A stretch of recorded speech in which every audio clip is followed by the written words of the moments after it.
Iran और US के युद्ध में आप दो नाम अक्सर सुनते होंगे, एक है खार्ग आइलैंड और दूसरा है साउथ पार्स गैस फील्ड। आखिर एक खार्ग आइलैंड है क्या? तो खार्ग आइलैंड ईरान के तट से मुश्किल से 30 से 35 किलोमीटर दूर एक छोटा सा आइलैंड है। ये आप जो है एक स्पॉट देख रहे हैं, ये ठीक है, ये पोजीशन होगी खार्ग आइलैंड की। अगर हम खार्ग आइलैंड की खासियत की बात करें तो यह ईरान का क्रूड ऑयल का 80 to 90% क्रूड ऑयल जो है ईरान का यहीं से आता है और रोजाना लगभग 70 लाख बैरल की इसकी ऑयल लोडिंग कैपेसिटी है।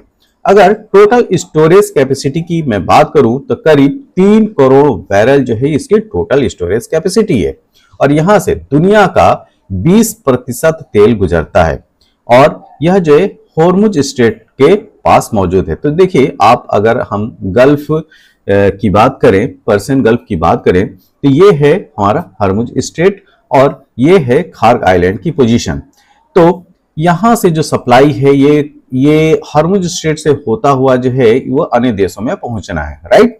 तो आप देख सकते हैं कि जो हॉर्मुज स्ट्रेट है यह ईरान के कोस्टल एरिया के पास है और ईरान का जो कब्जा है हॉर्मुज स्ट्रेट पे लगभग मानिए कि 100% है, ठीक है। वैसे लोग बोलते हैं 70-80%, लेकिन फिलहाल में लगभग 100% है। मतलब कि ईरान की इच्छा के बिना कोई भी जहाज हॉर्मुज स्ट्रेट को पार नहीं कर सकता है। अब देखिए, तो अमेरिका इजराइल के साथ जंग को ईरान ने एक मौके में बदल दिया है। कैसे मौका यह है कि अमेरिका ने खार्ग आइलैंड के पास सैन्य ठिकानों को तो निशाना बनाया, ठीक है, यहाँ पे जो मिलिट्री बेस है उसको जो है ठिकाना बनाया, लेकिन ग्लोबल आयल संकट के डर से तेल टर्मिनल को सीधा निशाना नहीं बनाया है। मतलब कि यहाँ पे जो तेल टर्मिनल है उनको नुकसान नहीं पहुंचा है। तो जिस तरीके से क्रूड ऑयल निकलता था वैसे ही निकल रहा है और इसी का फायदा उठाते हुए ईरान ने खार्ग टर्मिनल चालू रखा है और घोस्ट फ्लीट के जरिए चीन को सप्लाई जारी रखा है, राइट। एक और चीज आपको जो है ध्यान में रखना है, अगर हॉर्मुज स्ट्रेट को किसी भी जहाज को पार करना है तो आपको वार टैक्स देना होगा। क्या देना होगा? वार टैक्स। वार टैक्स क्या है? वार टैक्स ये है कि आपको एक जहाज को पास करने के लिए $2 मिलियन पैसे खर्च करने होंगे। कितने खर्च करने होंगे? $2 मिलियन आप जो है टैक्स दीजिए। किसको? ईरान को। और ये एक चीज ध्यान रखिएगा, ये जो $2 मिलियन की जो राशि है वह आपको चाइनीज करेंसी में देना है, ना कि डॉलर में देना है। किसमें? Chinese currency. चाइना की करेंसी क्या है? युआन, ठीक है, या ईरान की करेंसी में आप दे सकते हैं। तो $2 मिलियन को अगर हम लोग इंडियन रुपी में बात करें तो लगभग यह आज की डेट में लगभग 18 से लेके 18.5 करोड़ रुपए होगा। मतलब कि लगभग 18 करोड़ रुपए अगर आप देंगे तभी जो है आपका जहाज हॉर्मुज स्ट्रेट को पास करेगा।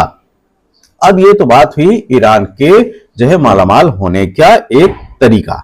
अब हम लोग बात करेंगे जो दूसरा जो न्यूज में चल रहा है वो है साउथ पार्स फील्ड। क्या? South Pars field. तो इस मैप में आप देखिए कि जो पर्शियन गल्फ है उसमें साउथ पार्स फील्ड की पोजीशन क्या है। तो ये आप देख रहे हैं, ये जो एक्सटेंशन है ये है क्या है? ये है कतर देश, आप लोग जानते होंगे। और ये जो कतर के आप ये नॉर्थ मानिए तो ये हो गया है नॉर्थ डॉम, ठीक। तो साउथ पार्स ये वाला जो पोर्शन है ये साउथ पार्स हो गया और इसके नीचे जो है वो नॉर्थ डॉम हो गया, ठीक है।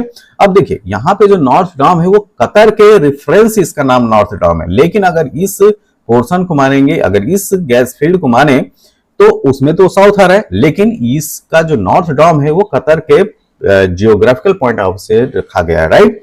तो ये जो अपर पोर्शन ये है साउथ पार्स और नीचे वाला जो है वो नॉर्थ डॉम है। ये जो एरिया है यह वर्ल्ड की, ध्यान रखिएगा, यह विश्व की सबसे बड़ी एलएनजी साइट है। क्या है? एलएनजी साइट है या लिक्विड नेचुरल गैस के लिए सबसे बड़ी, दुनिया की सबसे बड़ी गैस फील्ड है, राइट। अगर हम लोग इसकी बात करें कब्जे की कि ये जो एरिया है साउथ पार्स, इसका जो है टोटल एरिया कितना होता है और इस पे क्या पूरा जो कब्जा है वो कतर का है कि या किसी और देश का है। तो देखिए इसकी जो पूरी जो एरिया बताई जाती है वह 9700 स्क्वायर किलोमीटर है। कितना है?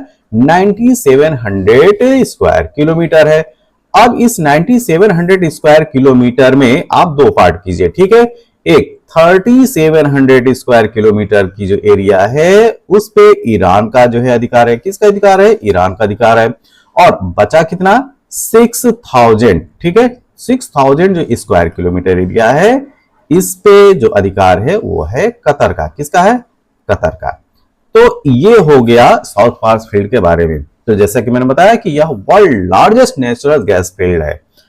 अब जो एक इंपॉर्टेंट बात है वह यह है कि जो इंटरनेशनल एजेंसी एंड S&P जो ग्लोबल के मुताबिक अगर हम बात करें तो ईरान रोजाना मतलब कि डेली 1.7 से लेकर 2 मिलियन मतलब कि 17 से लेकर 20 लाख बैरल तेल एक्सपोर्ट कर रहा है।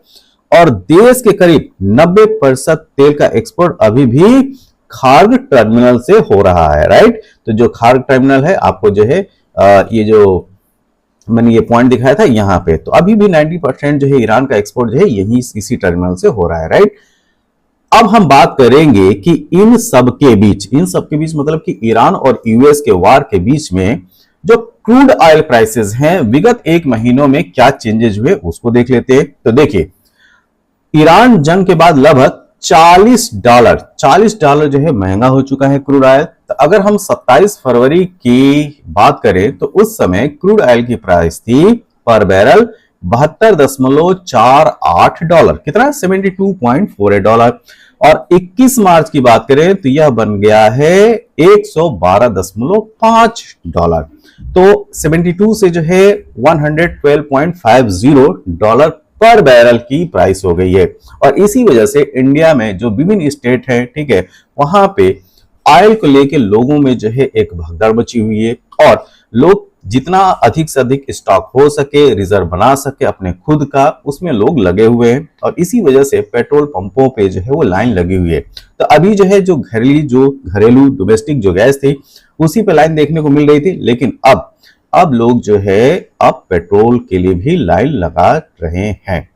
तो ये एक संक्षिप्त जानकारी थी। धन्यवाद।